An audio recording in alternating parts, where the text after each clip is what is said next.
Hello. Sorry to bother you. Can I ask you a slightly odd question? Yeah, sure. I'm making a podcast called Strangers on a Bench, where essentially I talk to people I don't know on benches for 10 or 15 minutes. Are you up for that? Do you want to give it a go?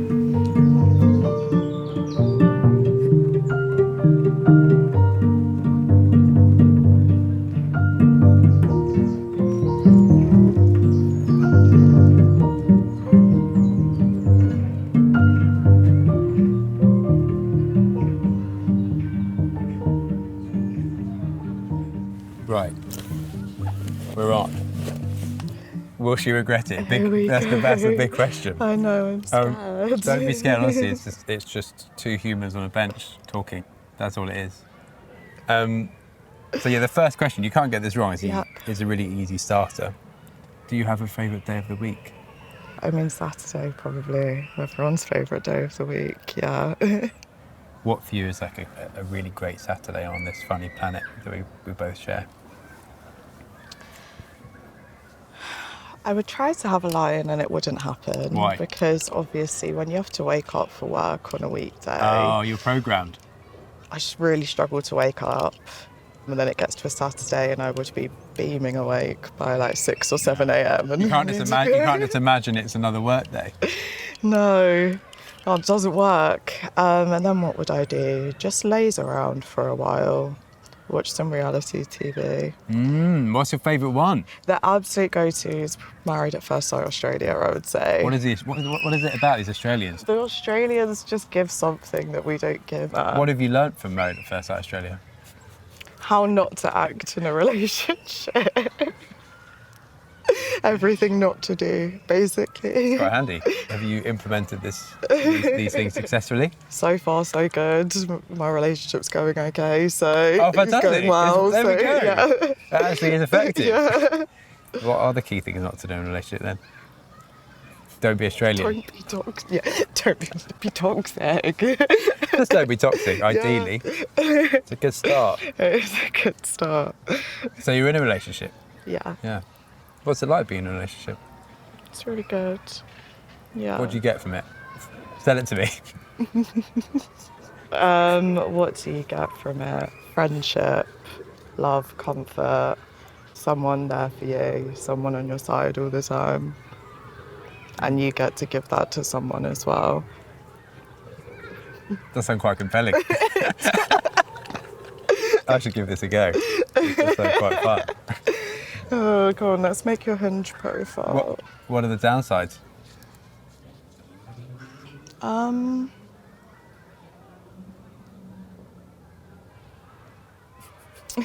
you want to go?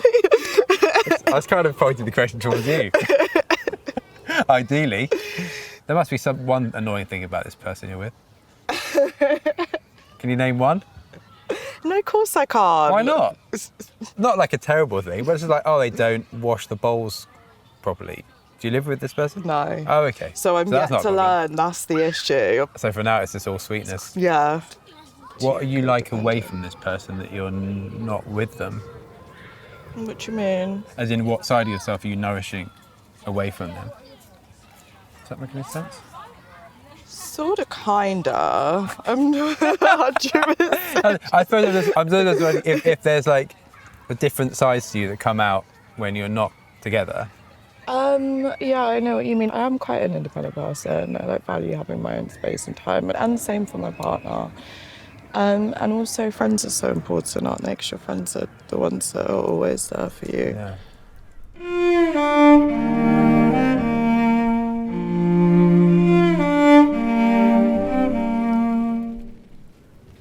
Can you think of the most important act a friend has done for you?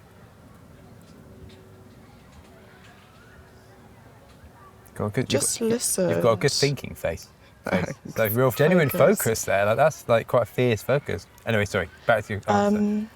Just listened. I've been going through a really difficult time recently, and my friends have just showed up even when I'm not really able to show up, even when I don't really feel like I'm able to talk or express myself. They've just been there, and that's been really valuable to me. It's amazing that like just being a presence so often is enough. Like you don't need to have the right words or like the exact perfect thing to say. You know? Can I ask you at all about what the tough time relates to? You can ask, yeah. My mum passed away 4 months ago today, actually. Kind of unexpectedly. She had cancer, but the cancer wasn't terminal. We weren't expecting to lose her. But she had some treatment and caught pneumonia and deteriorated quite quickly. So yeah, I was present when she passed away, and it's just been a very, very difficult time since then. Oh, I'm so sorry to hear. Thank you. And I like to come to this space. You caught me just as I'd sat down, actually, because although this wasn't somewhere that I used to come with her, I like to come to this space to think about her. She used to love when the wisteria came out in spring, and there's a wisteria over there, and I sort of just look at it and think about her, and I bought my notebook, actually, because I think I was going to write her a letter. That's lovely. There's a lot of things that in these past few months I've wanted to be able to say to her, and I haven't been able to. What do you want to say to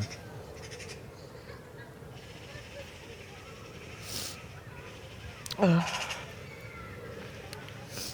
How much I miss her, how much I love her, how much I wish I'd told her that more before she left. Just to update her what's been going on in my life, although to be honest not very much has been going on in my life because I've not been doing very well, but you know, even the little things. Like my sister passed her driving test recently, and she'd tried so many times before and failed, and it's just things like that I wish we could tell my mum. So you'll start the letter, "Hi Mum, not much has happened." But I thought I'd keep you up to date. Yeah. Yeah, so it's been difficult. It's been difficult because I've never been through anything like this before. I've never felt so low, but if I was struggling with anything, she's probably the one person that I would have gone to over everyone, and she's the one person that I can't go to. So that's, you know, it's been a massive, massive hole in my life. There's nothing like it. I mean, my dad's dead. Yeah. But yeah, there's nothing like it in terms of, you know, just it's like one universe and another, isn't it? I consider it a bit like you're kind of born again in a way, you know? And so you're just a little one. Yeah. You're only 4 months old, you know? Like, and that's really tough. It's Just hard. stumbling around, a little 4-month-old trying to figure it out, and these emotions, and how do you process them all? It is. It's really hard. I feel like I'm just in this like limbo, but I'm not. Like, this is the new normal, but I just struggling to accept that this is the new normal, and it's like I'm waiting for something to be over that isn't going to be over because she's gone, and that just is my reality now.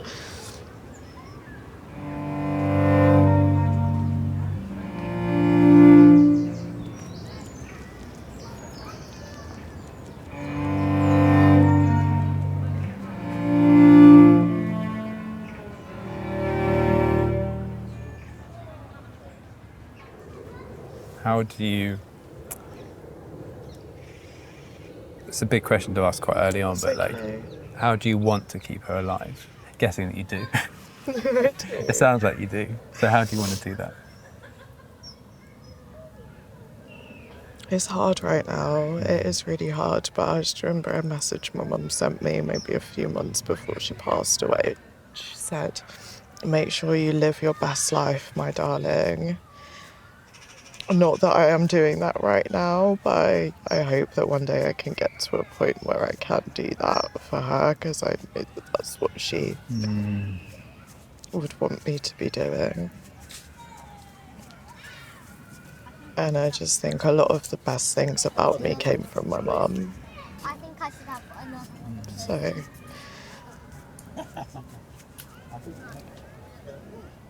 By the way, you'll definitely get there. You'll definitely thank get you. there. It's hard. I'm trying. It's just really slow. I think we're used to in life, like, we live in a world now where we know exactly how long everything takes, you know? Yeah. You do a driving test, well, you learn for this amount of time, then you hopefully pass, you know. Unless you're my unless sister. Your sister. We're kind of, She's done it now. How many times did she, how many I think it was her tests? fifth. Oh, well, that's quite good. I think, yeah, I just think it's one of the only things in life that has no clear line, you know? And that's very complicated for humans to deal with. We like things that we understand, we like structures, we Yeah. like certainty, and it's like the opposite of that. Yeah. Yeah. Also, you just set out on a kind of never-ending journey, Yeah. Yeah. and that's quite a lot to begin. I know. It's so hard. It's something that everyone is going to go through at some point, but Exactly. no one knows how to Exactly. figure it out, and it's just so unpredictable. I don't think I can describe it as ups and downs, maybe flats and downs. Sure. It's just so hard to predict when those wave of emotions are going to hit.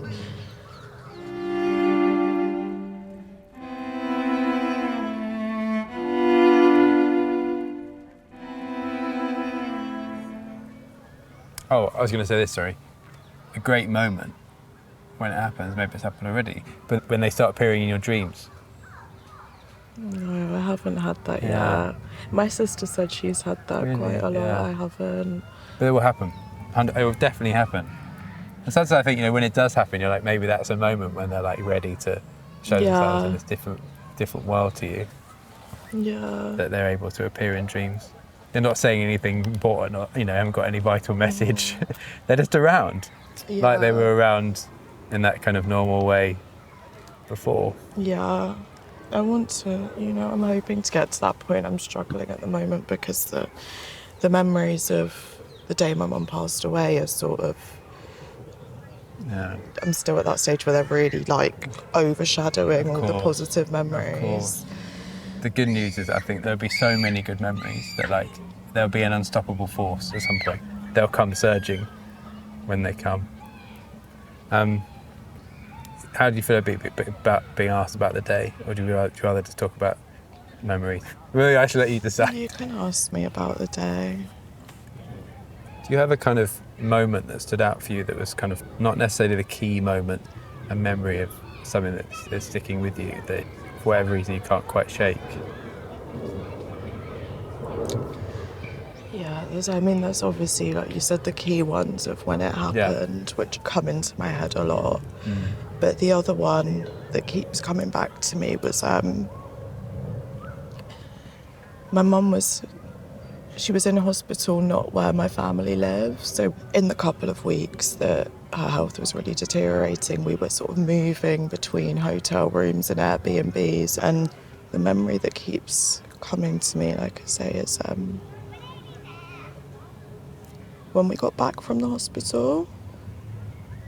That day we'd lost my mum, and it was just my dad, my sister and me sat on the sofa, and my dad sort of not knowing what to do about dinner and sort of fretting about that, and just that feeling that I had in that moment of, I don't know how to describe it,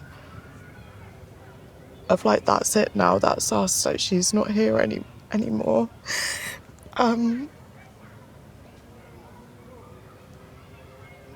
It's just like us three, we're not a four anymore. Like, what now? I just remember thinking, what now? What now? Everything's changed now forever. Yeah. Oh, I totally sympathise. Yeah, and I think funny enough, these are moments we don't talk about probably enough. Like people just think about like the precise moment of someone Yeah. dying, whatever. But sometimes actually that's not when stuff hits you at all. It's like, I remember that day so vividly. I remember the next day so vividly. And then I can barely remember anything for about a month after that. feel like I was in a daze. I'd feel like things weren't real. I remember sitting there Googling quite a lot, why can't I cry? The tears have come and come and come since then, believe me, but that whole sort of month or so after was just a complete blur. What was that next day like then, the one you can remember after? I mean, I didn't move. Didn't move. I didn't move from the sofa in the apartment we were staying in all day. It must be some kind of nostalgia thing, because I don't even really normally do this, but I used my sister's Disney Plus and I was watching all the old Disney movies like Aladdin and Mulan, and I'm not a massive like adult Disney fanatic or anything, and maybe it was a sort of comfort blanket thing.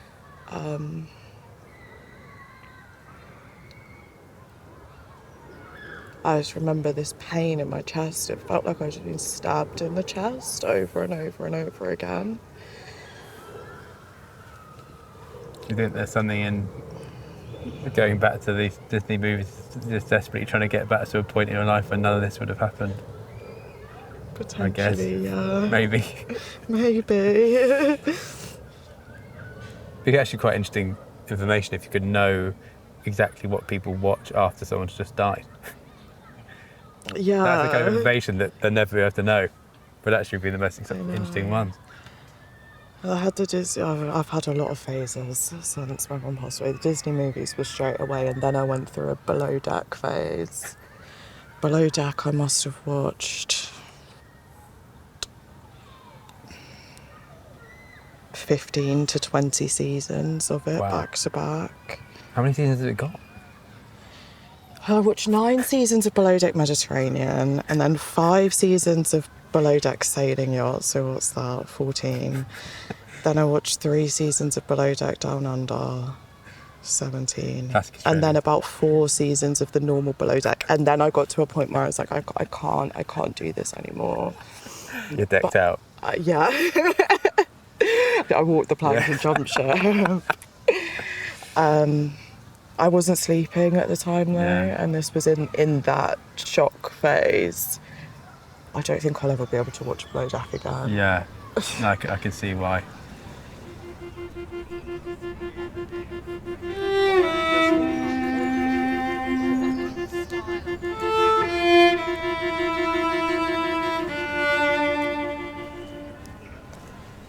So now 4 months in, where would you place yourself now? I'm still struggling quite a lot. I'm not at work yet, as you can see, because it's a Thursday and I'm on a bench. Well, I'm actually due back to work next week. Do you enjoy your work? I do enjoy my work, but it's very emotionally demanding. Okay. Oh, so that's not ideal. Yeah, I think it will be challenging. It's not an easy job. It takes a lot out of you, and I haven't had very much to give over the past few months, so... Can I ask what it is? Social work. With what kind of group of people? With children and young people. Sounds like it would be distracting. Yeah, definitely. So yeah, definitely. You'll have that. I do think you're kind of, obviously, deaf. No bigger negative. Right? We've got that in the tank. But as many positives as you can take out of it, I think one should always cling on to them. One for me is like, I think increased levels of empathy. If you think of life as like completing a picture of understanding of the experiences that people can go through. Yeah. You know, now you've got that in you, and you can look at people and help them. Even if they haven't gone through that, there's an awareness and appreciation of life that you will now bring to that, which I think is like quite special. You know, there's something to that, and just like the appreciation. I remember after my dad died, I remember coming back and kind of seeing friends and stuff, and I was like, look, you're just so alive, you're so well. Like I was noticing how alive and healthy and with it someone was who I was talking to, and just appreciating that. Yeah. It's a really nice way to think about it, actually. Yeah, I think it's got to clean. I mean, anything. Down in the dumps Yeah, and don't get to see the anything. kid a lot of the time. Yeah. But I think like you'll be able to touch people more than you have previously, like, and that's deeply painful for you. But it's a tool that can be used, and you happen to be in an amazing job where you're trying to help people, yeah. which is really nice. No, I think you're right. These children and young people and families that I work with, a lot of them have been through so much Yeah. and so much that the professionals working with them wouldn't ever be able to understand. And that's not to say that now I will be able to understand everything they've been through, of course not. But it is, I guess, like you said, an extra sort of layer of empathy and humanity. And Any other positives? of death. Yeah. No. We got one. I feel like we could go probably more than one. Maybe that was two. kind of thing? Okay, We can do this. Come on. I think I've got what one. am I thinking? I mean, Go on. but I don't want to interrupt your thought. No, go, because Okay. I'm still thinking. Just that awareness that like everything's bollocks. Do you know what I mean? So they're saying, like, I think that's actually really quite handy. Uh-huh. I think especially in that time after someone's died, where you're like, well, that doesn't matter. Like, whatever, you know. Yeah. That's just like nothing. But then actually sometimes it is annoying for the people who have small problems. And you're trying to be the cynic. Yeah, It's no- all shit. yeah. I guess what I was thinking was just the closeness of other relationships and bringing you closer to people. That's a really good one. Like my dad, my sister, and I are Yeah. probably closer than we ever were before. That's a good one. That is a good one.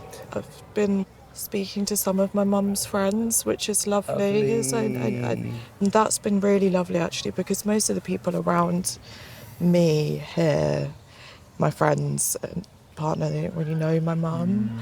And to be able to have those conversations with my mum's friends, people that did know her and really love her, has been lovely. And it's sort of bringing the grieving people together.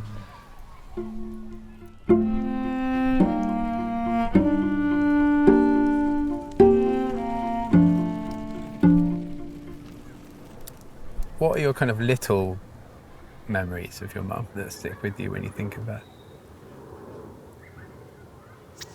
Her laugh was really funny. She used to laugh till she would be physically crying, and bless her. You know when someone's just sort of the butt of family jokes, but takes it in their stride. Yeah. That was very much her, and just those sorts of memories. Just going and doing things with her. She used to, when I was a teenager, take me out on shopping trips, and I can't remember exactly what she was doing, but somehow sort of either siphoning money out of my parents' joint account or doing something so that my dad didn't know what she was spending it on because my dad wouldn't have been happy at all the things that she was buying. But she didn't grow up with very much, and so she didn't want us to have the same experience that she did. And I can't remember what she was doing to swindle their finances or hide it from him. But yeah, just moments like that. Is there one particular photo of her that means more to you than any other? Do you want to see her? I'd love to see her. There's a few. I don't know. Well, here's my phone.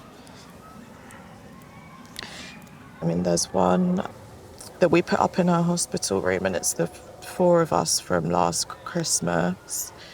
I'm just trying to find all my pictures of her, one sec. What do you remember of that Christmas, the last Christmas you were together?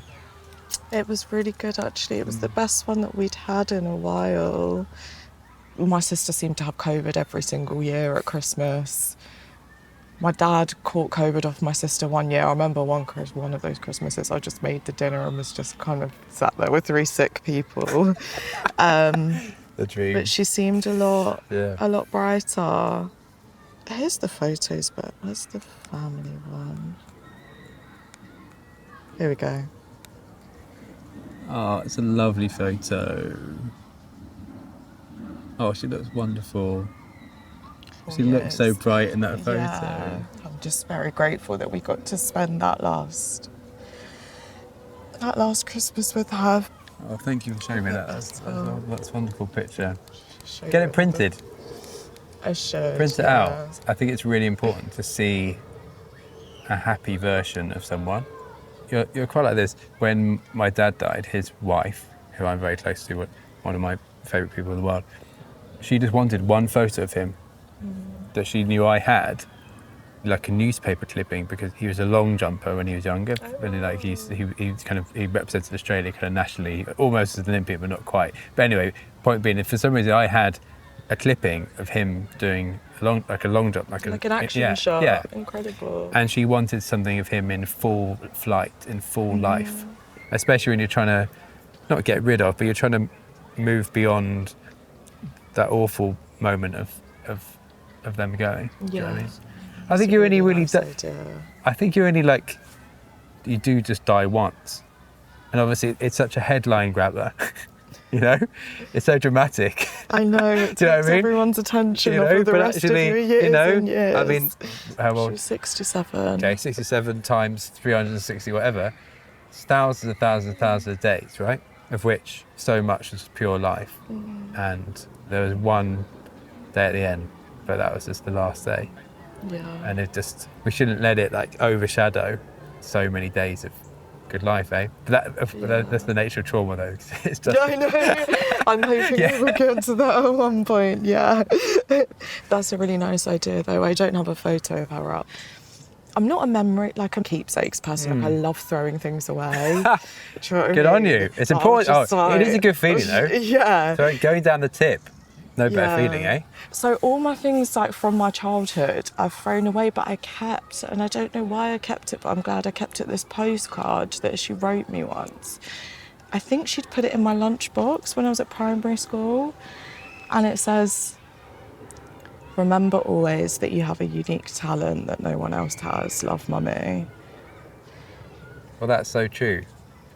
Yeah, I'm still trying to find what the talent is, but What are you right, Mum? I'm still not sure. Oh, it's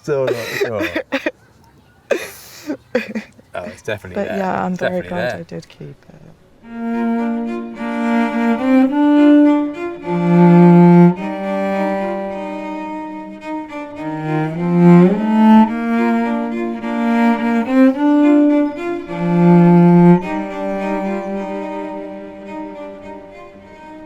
We've done a lot about your mum, Yes. rightly so. I kind of want to know a bit more about you. What would you like to know? Who are you when people aren't looking at you, or when you're alone? Someone who lies down horizontally and watches reality TV. Yeah, that's good. That's a really good answer. I can't argue with that. I don't know. It's harder to answer questions about yourself, no, isn't isn't it? Let's find different ways around this. So let's learn some things about you. We know you like chucking stuff out. We know you have friends. Mm-hmm. We know that you're empathetic, because otherwise you wouldn't do the job you do. Can you think of when these things kind of developed in you? Was there a moment you kind of grew into yourself as a human? I think Whatever, it's eh? still happening. I haven't always been a social worker. I started 4 years ago. Okay. So I went to university, did something completely other end of the spectrum to social work. I couldn't have ever worked in it. It just wasn't me. At what point did you realise that? Probably while doing it. We'd have to do labs, we'd have do practicals, and I was terrible. The theory. So what was this going to be? biology. Oh, okay. So I like the theory, I found it interesting, but I'm not suited to a lab environment. Yeah. If you put a microscope in front of me now, I wouldn't know how to use it after a 3-year You'd probably degree. chuck it out. So I'd never worked in that field, Yeah. and I just went through jobs after uni, not really having any idea what I wanted to do. It was just jobs. Yeah. And it got to the classic lockdown and everyone reevaluating their lives, and I didn't have a job at the time, and then had pretty much a year just having to sit and think about what the hell I was meant to do with myself. And that's when I sort of started to do a bit more like volunteering, and eventually got a job as a support worker and sort of landed on training to become a social worker. Amazing.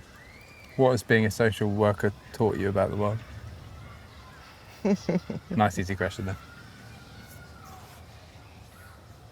It's taught me that people struggle a lot more behind closed doors than I maybe initially realised. There are people that have just been through some of the most challenging experiences and yet are so resilient. It showed me how resilient people are, and it taught me to always believe that people are capable of changing. Yeah. It's taught me to believe in people more. It's taught me not to judge people so much. Amazing, yeah. Yeah, to identify the strengths in people, believe that they can do it. Right, such a good answer. Absolutely smashed out of the park. Thanks. Yeah, you must be really good at it. I love that instinct that people can make changes. Yeah, and they've probably been in a lot of situations that make them feel like they can't course, do it, or of sort of course. have people around them that don't believe Yeah. in them or try to tell them what to do. Yeah. It's really believing that people have the capability to do things in themselves and being there to support them. Can you, obviously don't mention any names, but can you think of a particular case or situation you've dealt with which has stayed with you in a positive way? Yeah, a couple of young people that I've worked with that have experienced some quite significant exploitation, gang exploitation, criminal exploitation, and have got to the point where they've been really able to turn things around for their futures, and that's been really incredible to see. Are you able to kind of stay in touch? Is it tough to like help people and then just wave them on their way? And It's hard, it's bittersweet, Yeah. because you do come to really care about these people and course. become invested in them, invested in their futures, and it is really sad to say goodbye. But also you're generally saying bye because things have improved to an extent that they don't need you to be interfering in their lives anymore. So yeah, it's bittersweet. I do bump into people sometimes, family members, and they've been like, oh, this is how things are going now and stuff. And so that's nice to hear how well they're doing. do you feel like it's one of those ones where we are very good sometimes at guiding other people, but it's not so easy sometimes to guide ourselves? Think that's It's fair? impossible to follow your own advice, It's isn't funny it? thought, isn't it? People think for a minute like, "Whoa, look at her! She's doing this. Surely she's got this covered for herself." But it's just not the same, is it? It's just it is impossible to follow your own advice. Yeah. I think A, and B, we can be our own sort of worst critics, Yeah. can't we? Maybe it's quite good that way because maybe it stops anyone from being too wise. You know, Yeah. you wouldn't want anyone to be too wise; it'd just be gross. Yeah, You know what I mean? Like, oh, knocking down a peg. Yeah. yeah, exactly. Like it's good that people don't have everything sorted, even if they're really good at sorting other people's stuff.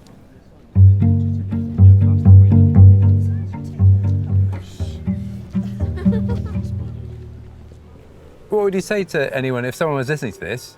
They're thinking what to do about in their life. What would you say about a social worker to encourage them? Oh, that's a big question. That's what we're here for. It Biggies. is. I'm going to have to be upfront and say it is a very difficult job. It's Yeah. a very demanding job, and it takes a lot out of Sure. you. You give a lot. Yeah. And I have had times where I have thought, why am I doing this? And then you have those moments. You see those children or parents or family members have this breakthrough and achieve something that really, really transforms their lives and their situation. And in those moments, you just think, that's why I'm doing this. It means everything. Again, very good answer. Anything you're keen to try that you haven't done? Fencing. Well, not fencing in particular, Oh, but I want was I close? I want a hobby. Okay. But I don't Why know what, have I you got don't know against what that fencing? hobby's going to be. I don't have anything against it, you know. I've just never crossed my mind to try it. Maybe it's destiny. How can we find your hobby? Let's think of what it could be. Do you like physical things? Or do you prefer mental things? Both. Okay. Chess boxing.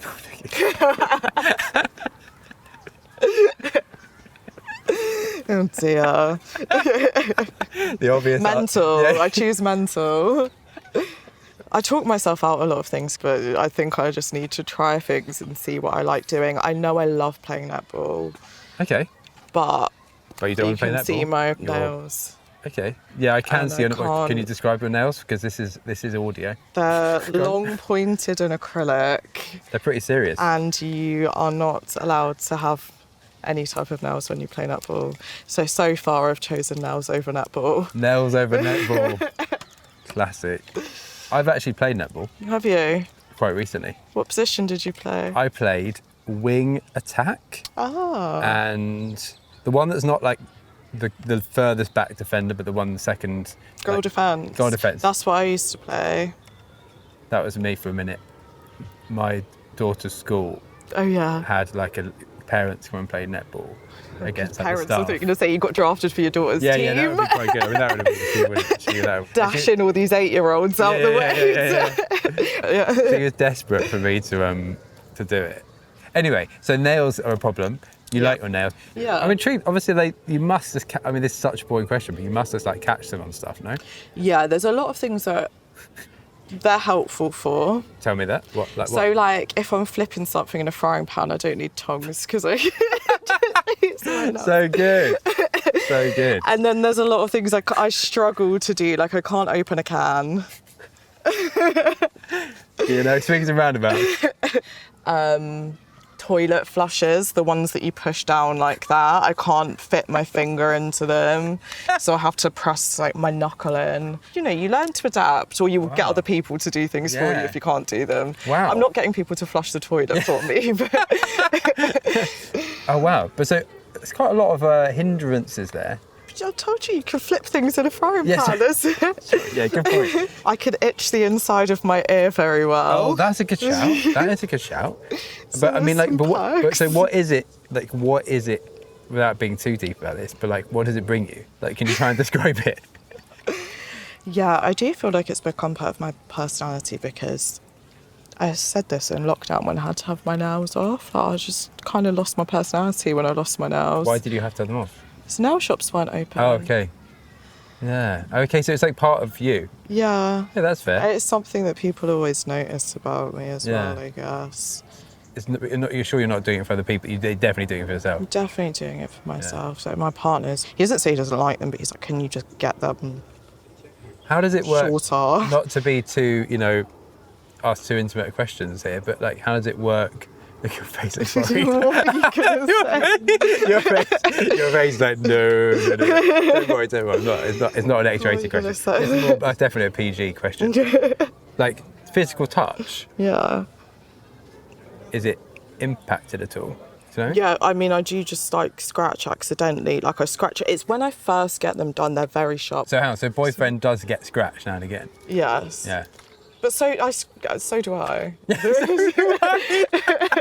I love it. So when he's like, "Oh, you just scratched me," well, I get scratched as well. So whatever, we're equal. Okay, this is the longest I've talked about nails. Yeah. Well, The you whole- know, you're gonna like, have something to take no, back to your daughters, No, really, aren't you? it's quite profound. So yeah, you could be a nail. That could be a hobby. Although I feel like it's in this big new moment of your life. It feels like a new thing. No, it feels like something a bit out of your normal realm. Should we come up with the first thing I'm gonna try? We should come up now with the first Yeah. thing. Yeah. Do you like dancing? Yeah, Not hugely. Do you like singing? There's not a choir. We're ruling out. I a love choir. singing. I'm terrible. Well, that's the beauty of a choir. You don't have to be like. You don't have to be incredible. You just blend in or try and. Blend in. Does that work? It could. I'm not convinced. I mean, can I say something about choirs? They're so good, and I really think. Have you been people- in one? Yeah, a few, and yeah, it just feels so good when it works. Like it's an incredible feeling, just really special. It ticks so many boxes. You're getting something out of yourself, like Yeah. emotionally. There's like teamwork, Yeah. which is really important as well. And there'll be some people in the choir that sound good, so overall it might sound good even though it's not No, but my voice. that's the beauty. As long as most people sound all right, the collective sound will dominate. Yeah. You know? So you're never, if there's enough people, you're never going to ruin it. Like 100% not going to ruin it. But why don't you try it? I'll have a look. It's like spiritually, I can't imagine a much better thing to do, in my opinion. I'm going to have a look. Maybe that's the one to try. I'll have a There you look, go. yeah. That or fencing, maybe one or the other.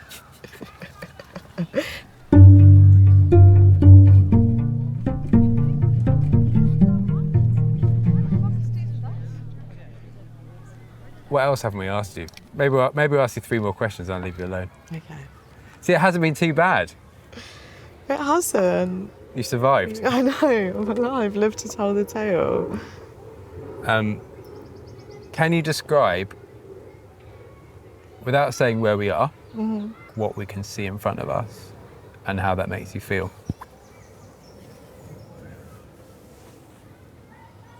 We're in a sort of walled flower garden, sat on a bench looking out at all the different flowers.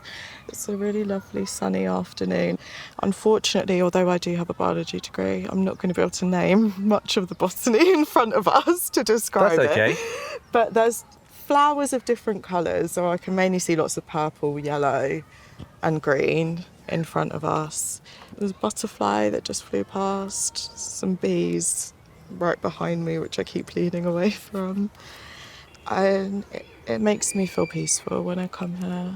As I kind of mentioned earlier, it's somewhere I like to come and think about my mum and feel close to my mum.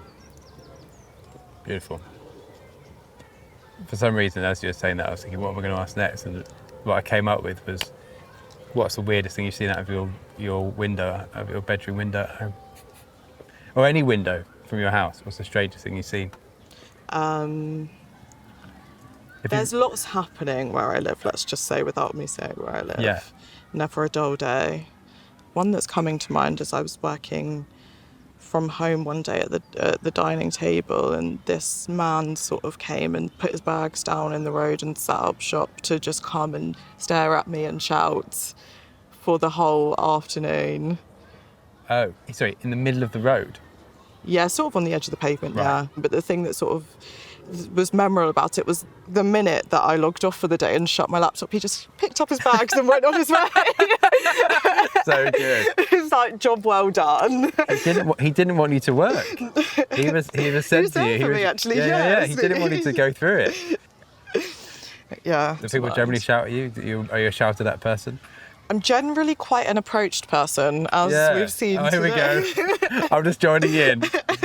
What do you think it is about you that makes you approachable? I don't know. My boyfriend just says you just give off that aura. Yeah. Like, people do just come up to you. People just come up to me and talk to me in the street, and he's like, Yeah. What is it about that? You do Yeah. have quite a kind of open, generous face. You know what I mean? I think your face is quite like, maybe this is a weird thing to say about someone's face, but it's quite kind of present. It's like very much there. Does that make any sense? interesting. Oh, yeah, kind of.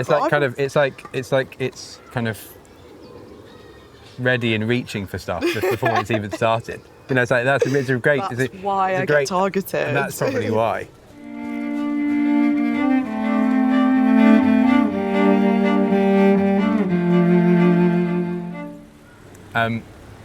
Okay, what's a good penultimate question? Something. I feel like it's got to be something random. Have you ever been stuck anywhere? I don't think I have been stuck anywhere. No, not that I can think of. Sorry, but a disappointing answer to the question. We've got to get a good penultimate question. I'm going to keep going until I find a good one.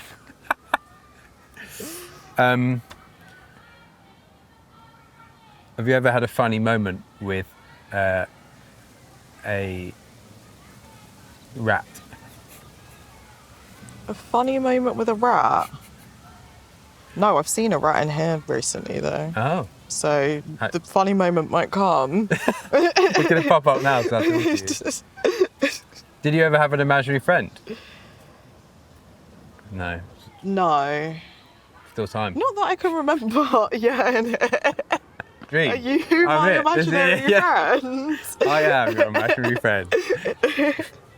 Well, look, you can imagine I was imaginary if you want. I could, yeah. That's up to you.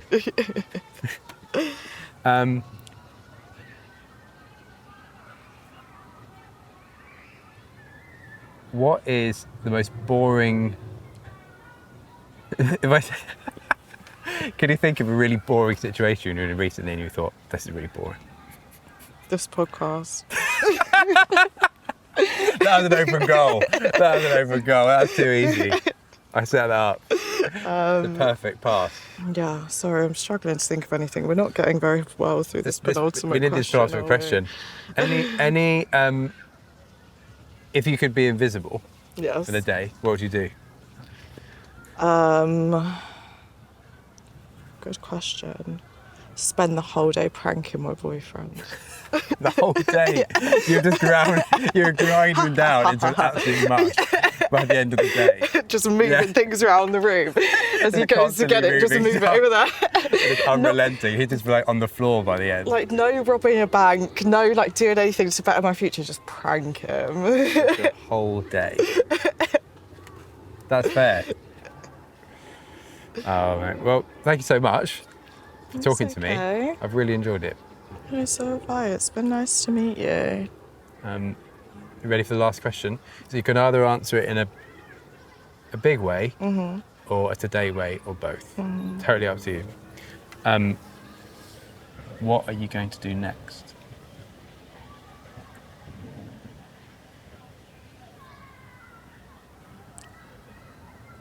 I'm going to, as I mentioned at the start, write something to my mum about how I've been doing the last few months.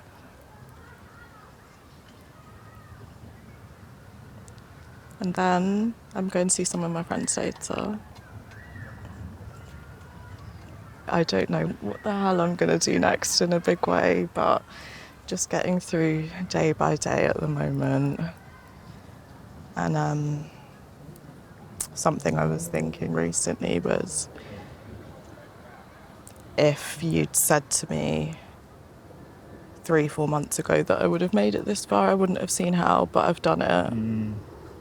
So I've just got to take each day as it comes and see what happens. And I hope each day brings new memories and new gentle progressions. Whatever that made it look like. Thank you. And good luck. Thank you. Especially with the fencing and the quiet. You might see me at the Olympics. That would be a good story.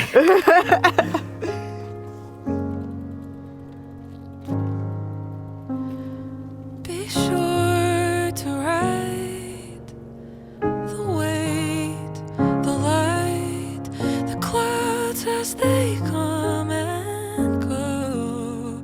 I wanna know.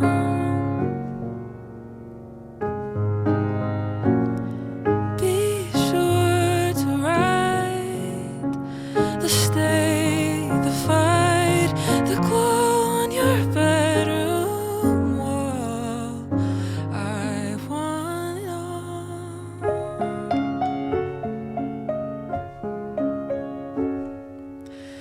May you learn to notice when I'm gone, the strength in those you love, the voice behind the song. May you live in boldness as you try, with strength for those you love.